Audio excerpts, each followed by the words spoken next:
decided that we design the solution that suits us. And that solution is that everything we do, since they make our country and our land very uncomfortable for us, we will bring our freedom from diaspora. And that's what we're doing today. So the enabling environment that was not created for us in Biafra land, the different countries where we reside have created an environment, and we are struggling to bring this kind of system back to our people for them to live like human beings. So we will always outsmart the terrorist state of Nigeria. Only one, under his leadership, His Excellency Simon Ekpa.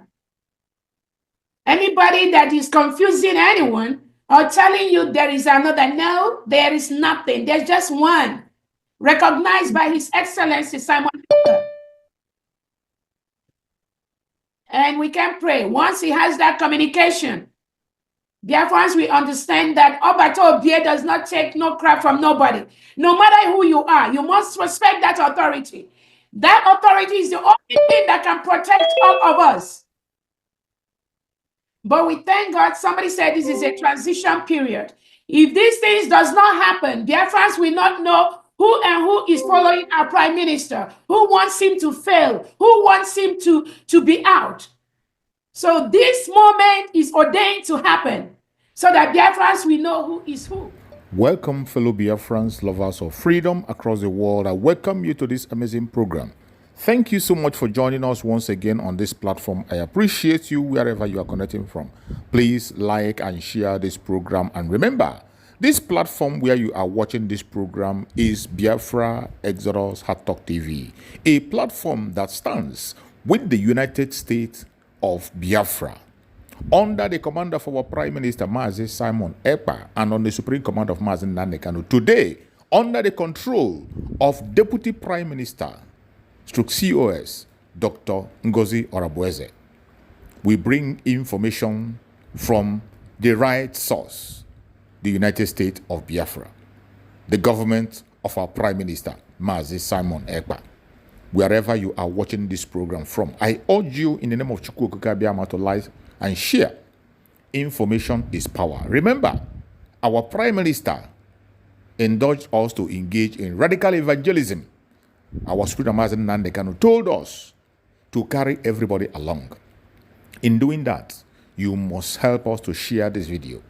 Like and share to family and friends and to every platform where you belong.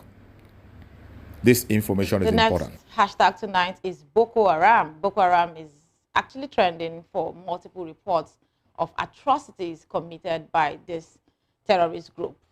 Recall that the senator representing Borno State, Ali Ndume, sounded the alarm that Boko Haram insurgents and their affiliates operating in Nigeria's northeast have renewed attacks and are gaining territories.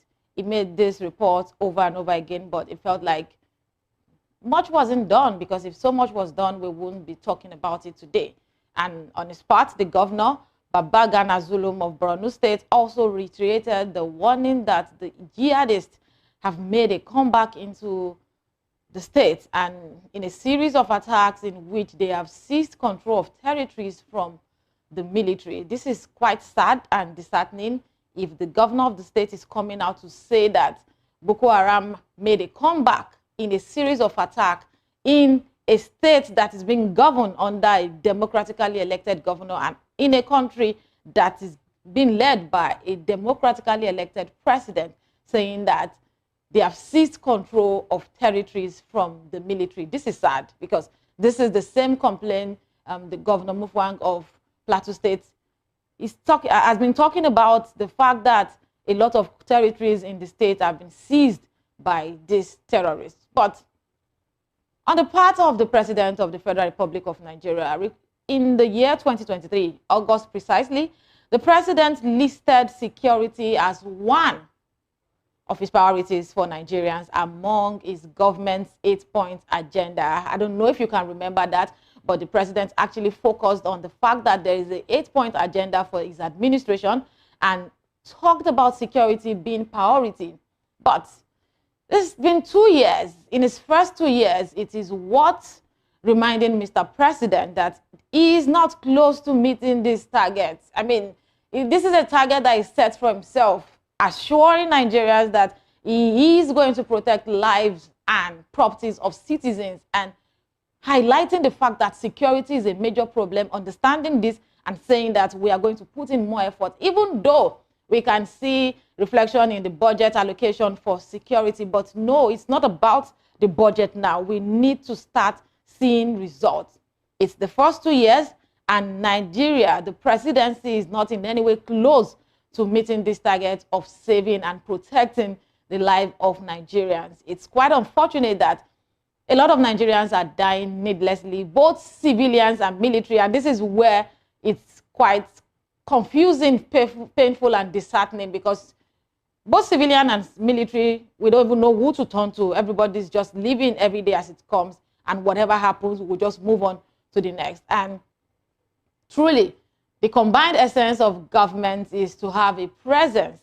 I mean, let your presence be felt in every inch of the Nigerian soil, no matter where the presidency, whether in Abuja or not. Every part of the country, every inch of Nigerian soil should feel the presence of government.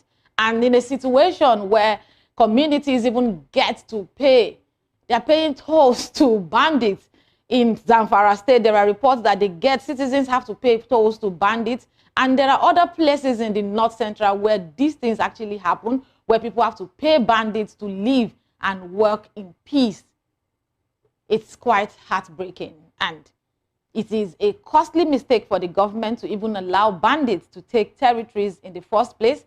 Both the government and the political class at this point should not even come with conversation around politics. Please, this is a situation that needs to be dealt with and should not be politicized, no matter what your sentiments or bias are, because the insurgency fight is really, really doing a lot of harm to us. And this amounts to a great disservice to our soldiers who risk their lives, who leave their families behind, even though they signed to fight for this country. But it's a big disservice to them, because they daily lay down their lives for the ordinary Nigerian to live in peace, and it is equally an additional insult to citizens, you and I, who are being killed daily just because they are Nigerians who choose to be law-abiding. And there's a video that I want us to take a look at now. There is the Honorable Ahmed Jaha, who also has something to say about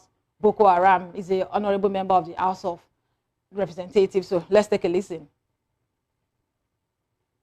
Allow you to speak. We only take one more. And I think since you are from Borno, I represent the extremely displaced and highly victimized constituency of Chibok, Dambua, and Goza. Mr. Speaker, honorable members on record, including the 82 not yet recovered Chibok girls. Mr. Speaker, I'm talking as a victim of the recent resurgence of an insurgence of Boko Haram. I was in my constituency on Saturday to sympathize, to condole with the people that lost their lives as a result of this sporadic, uninterrupted attacks in my constituency. In Pulka constituency, part of my constituency, 10 peasant farmers who went out to scavenge for what we call firewood. Peasant farmers were slaughtered by Boko Haram members, and 5 are still at large, and 3 are critically ill in the hospital. In Chibok, 14 peasant farmers were attacked in their community.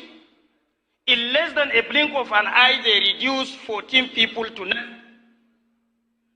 they are running, these people are running with their brand new motorcycles, using brand new AK-47s, are running for their own lives. In Isge, I lost 2 military men, a captain and a senior officer, as a result of Boko Haram insurgents. In Kamburu, I lost 2 men and 1 military officer as a result of Boko Haram insurgents. in Wajiroko, I lost so many constituents. We lost so many constituents because Boko Haram is using armed drones. Let it be on record. They are using armed drones, weaponized drones, which the Nigerian army is not using. In other words, they are more sophisticated and advanced than the Nigerian army. Lastly, I lost people in Wajiroko. We lost people in Wajiroko as a result of Boko Haram insurgents. This is the few I can give you, just a tip of an iceberg as far as my constituency is concerned.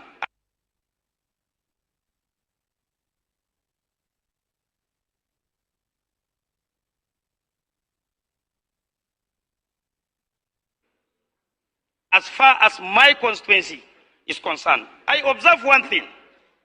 Boko Haram is fast coming back worse than what we had in the past. Take it or leave it. Boko Haram, ISWAP, or whatever name you call them, they are coming back.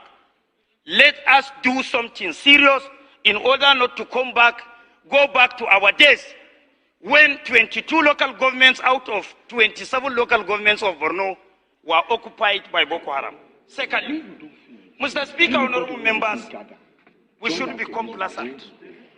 Rome used to be the greatest empire on the world, but it was destroyed by the complacency of the Romans because of their inability to take things serious to deal with their enemies.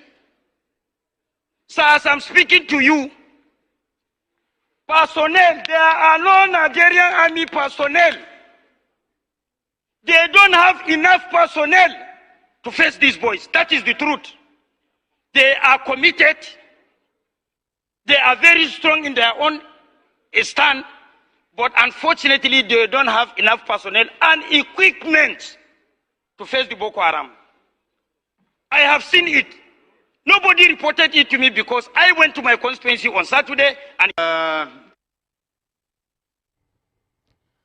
Okay, so here you saw the lawmaker, a Borno lawmaker, Ahmed Jaha, narrating how Boko Haram is gradually returning into the society, and you can see the pain and you can also feel the passion in his voice, explaining what his people have to go through.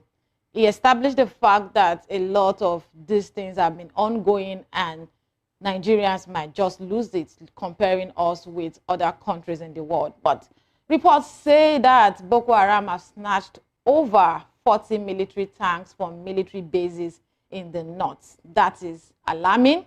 Boko Haram now use advanced weapons and technology to terrorize people and even eliminate the Nigerian military. That's a very sad one. But in a report today, we saw this morning around 1 a.m. that Boko Haram attacked a community in Gwaza local government area and killed an army captain. They also killed one of the military men, and unfortunately, fortunately, the vigilantes in the community were able to kill 3 of the terrorists, but the others actually escaped. Is this the nation that we are working so hard to build? That's the question that we should be asking, because Nigerians need to be protected at all costs. And despite spending 19 trillion naira on security between the year 2016 to 2019, we don't understand what is happening. We really want to know what is happening. Every government, every administration comes in to explain why this thing is happening. Every administration comes in to reassure us of fighting the insurgency in the country. But it feels like none of this thing is working because the lives of Nigerians are at risk. But that's all we can take on the hashtag Boko Haram tonight. Let's move on quickly to hashtag Ilorin. So, you know what they say, and I mean, who said? Actually, netizens are saying you can build at least 40 University of Lagos inside Ilorin, and you will still have space to build LASU and Yabatek at least 2 times. I don't know if you understand that story. You can build Unilag in 40 places inside Ilorin.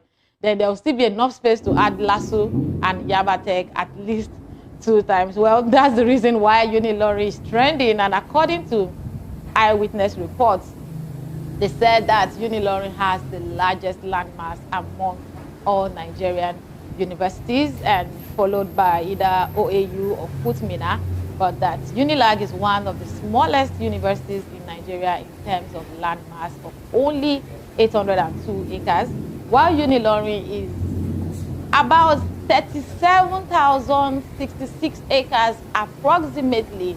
And even though I've been to Ilorin a couple of times, I've not really taken my time to go inside campus, but from the point I've gotten to, from Tanke to a part of Ilorin, trust me, you go waka tire before you see human being. And somebody said that when you enter Ilorin, you can drive for at least 10 minutes without seeing anybody.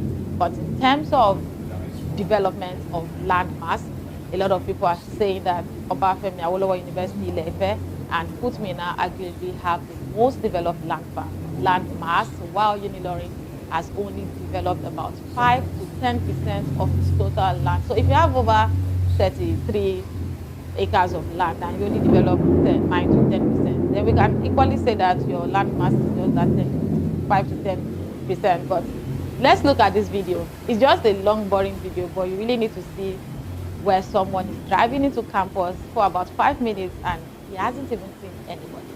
Let's take a look.